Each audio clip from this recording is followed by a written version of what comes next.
మోడీ దాదాపు అదానీ అంబానీ ఆ కార్పొరేట్ కంపెనీల చేతుల్లో ఉన్నాడు.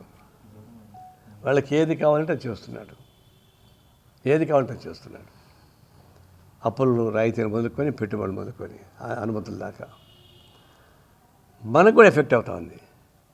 ముఖ్యంగా ఆంధ్రదేశానికి తెలంగాణ కూడా ఎఫెక్ట్ అవుతా ఉంది. ఆంధ్రదేశానికి మరీ ఎక్కువ ఎఫెక్ట్ అవుతా ఉంది. దానివల్ల ఇప్పుడు మనకు నష్టం వస్తూ ఉంది.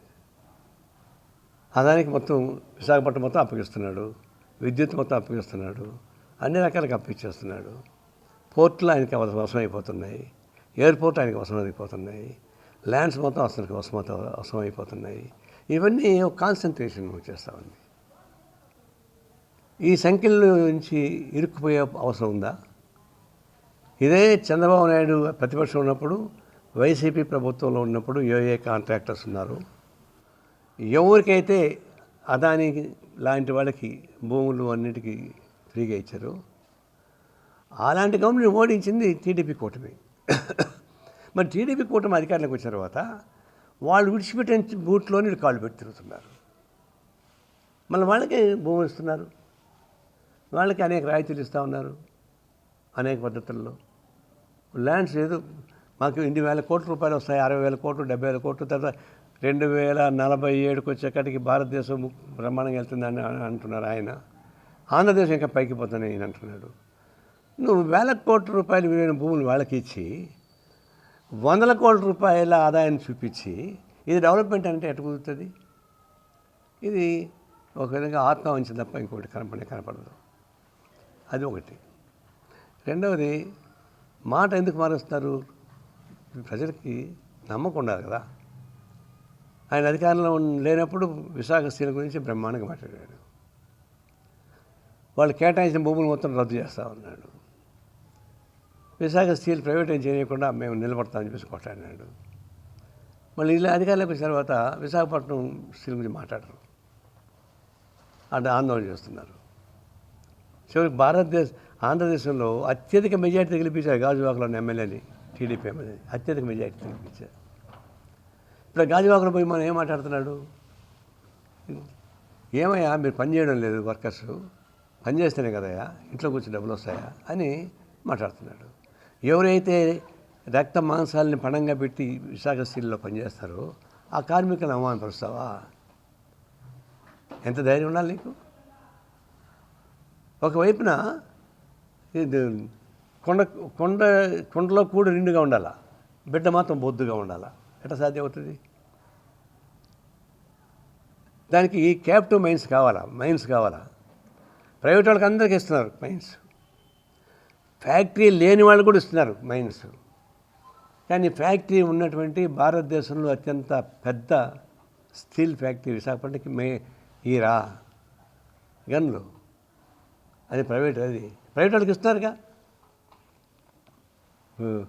అతను బళ్ళారి గన్నుల జనార్దన్ రెడ్డి, ఆయనకి ఫ్యాక్టరీ లేదు కానీ మైన్స్ ఇచ్చేశారు, క్యాపిటల్ మైన్స్ పేరుతో.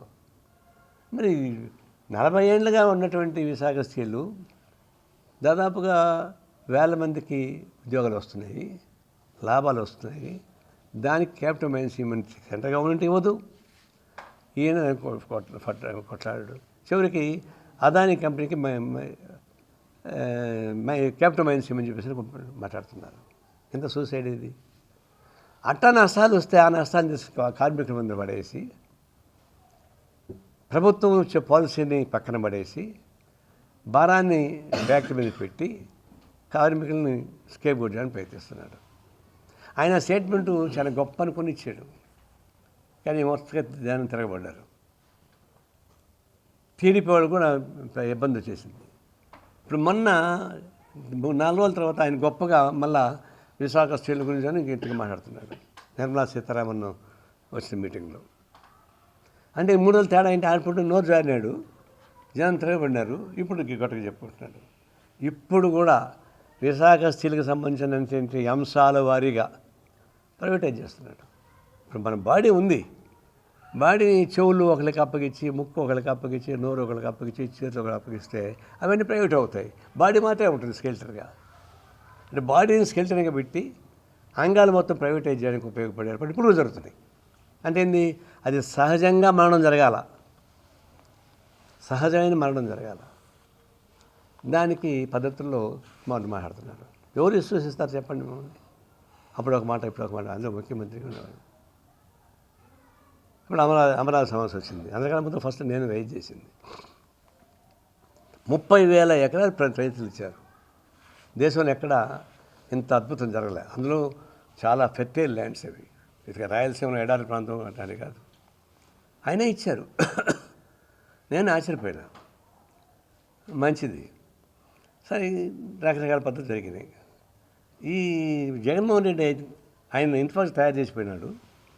జగన్మోహన్ రెడ్డి ముఖ్యమంత్రి అయిన తర్వాత ఆయన ఏం మాట్లాడకుండా కాము కూర్చుని ఉంటే కూడా అది జరిగిపోతూనే ఉండేది, బ్రేక్ లేకుండా. బండి పోతా ఉంది, నువ్వు నడిపించొద్దు, అది పోనీ నడుస్తూ ఉంది వ్యవస్థ, నడుస్తూ ఉంటే దాని పడిగా జరిగిపోద్ది. అమరావతి పూర్తి అయిపోయింది. అది దానికి అన్నీ అడ్డం కొట్టుకుంటూ వచ్చాడు. పోలవరం అడ్డం కొట్టాడు, అన్నిటికీ అడ్డం కొట్టాడు. సరే అయిపోయింది. ఇప్పుడు ఒక విధంగా చెప్పాలంటే అమరావతిలో ఉన్నటువంటి మహిళలు దాదాపు 5 సంవత్సరాలు అగ్ని పరీక్షకు ఎదురైనారు. సీత కూడా అంత అగ్ని పరీక్షకు ఎదురయ్యదు. పండగలు చేసుకోలేకపోయారు పాపం ఆడవాళ్ళు. రాత్రుల్లో ధైర్యంగా పడుకోలేకపోయారు. నేను పోయి చూశాను కదా. అంత ఘోరంగా హింసించబడినటువంటి అమరావతి ప్రజలు నిలబడ్డారు. విజయం సాధించబడింది. అలాంటి వాళ్ళు కంటి కన్నీరు రాకూడదు, కలకంట కన్నీరు ఊరకపోవద్దు. అమరావతి ప్రజలు చేసిన త్యాగం చరిత్ర నిలబడిపోతుంది. అలాంటి వాళ్ళు బాధపడకూడదు కదా. నేనే వెళ్ళా 2 నెలల క్రితం 4-5 ఊర్లకి వెళ్ళా, అధికారులతో మాట్లాడా, వాళ్ళ టీడీపీ ముఖ్యులతో మాట్లాడాను, పాలసీ మేకింగ్ డీస్ ఉన్న వాళ్ళతో మాట్లాడాను. వాళ్ళ పేర్లు ఇప్పుడు చెప్తే మళ్ళీ వాళ్ళకి ఉద్యోగాలు పోతాయి, ఆ పేర్లు చెప్పదలుచుకోలే. వాళ్ళు ఏమంటారంటే ఈ 30,000 ఎకరాలు తీసుకొని దాన్ని సక్రమంగా పూర్తి చేస్తే మిగతా వాటికి పోవచ్చు, ఇది లేకుండా పోవడం అనేది సాధ్యం కాదని వాళ్ళు చెప్పారు. కానీ గ్రామాలకు వెళ్తే ఏంటంటే గ్రామ కంటాలు ఉంటాయి. గ్రామ కంటాలకి పట్టాలు ఉండవు. ఆ పట్టాలు సబ్మిట్ చేసి వీళ్ళు గవర్నమెంట్ ఒప్పుకోదు. అవన్నీ బయటికి తీశాను. తీసి అదొక నోట్ తయారు చేశారు. కొంతమందికి తండోర కొట్టి నెంబర్లు ఇచ్చేశారు, ఈ ప్లాట్ నెంబర్ ఇది, పోయి ఆక్యుపై చేసుకోండి అని. ఆ ప్లాట్ నెంబర్ తీసుకొని ఆగిపోతే ఆ ల్యాండ్ నాదయ్యా, మీరే రావడానికి అడ్డం కొట్టేశాడు. 110 పేర్లు ఉన్నాయి నా దగ్గర. ల్యాండ్ మాది అని వాళ్ళు అంటున్నారు, మేము నెంబర్ ఇచ్చారని గవర్నమెంట్ వీళ్ళు అంటున్నారు. ఏంటి అని అది కూడా ట్రై చేశాను. ఇవన్నీ కలిపి సోషల్ మీడియాలో పెట్టాను. నిన్న చంద్రశేఖర్ పెంబసాని మన అంటున్నాడు, ఆయన కూడా చూశాడు అన్న సోషల్ మీడియాది. గ్రామ కాంతం అనేది ఇప్పుడు దాకా మా రాలేదు, ఇప్పుడు మా దృష్టికి వచ్చింది, దాన్ని కూడా పరిష్కారం చేస్తాం. నన్ను కాక మొన్న ప్రెస్ మీడియా చెప్పాడు. ఇంకా 200 ఎకరాలు మాకు స్వాధీనం కాలేదు, ఆ 200 ఎకరాలు స్వాధీనం అయిన తర్వాత మిగతా అందరూ సెటిల్ అవుతాయన్నాడు. అంటే మనం రైట్ చేసింది కరెక్టే కదా. అంటే ఇవన్నీ పరిశీలించుకోరా. వాళ్ళు కోర్టుకు పోతారు. ఎవరైతే దీన్ని త్యాగం చేసినా వాళ్ళు కోర్టుకు పోయినారు. అంటే అమరావతి ప్రజానీకాన్ని బాధ పెడితే పాపం చుట్టుకుంటుంది. వాళ్ళు సంతోషపరచండి, తర్వాత మీ ఎక్స్పాన్షన్ పోతే పోండి, అవసరం లేదు. వాస్తవానికి ఈ 30,000 ఎకరాలు చాలు. ఎక్కడా ప్రపంచంలో 30,000 ఎకరాలకి రాజధాని లేదు. ఈయన అధికంగా పెట్టాడు. సరే ఏదో సాగునేయండి.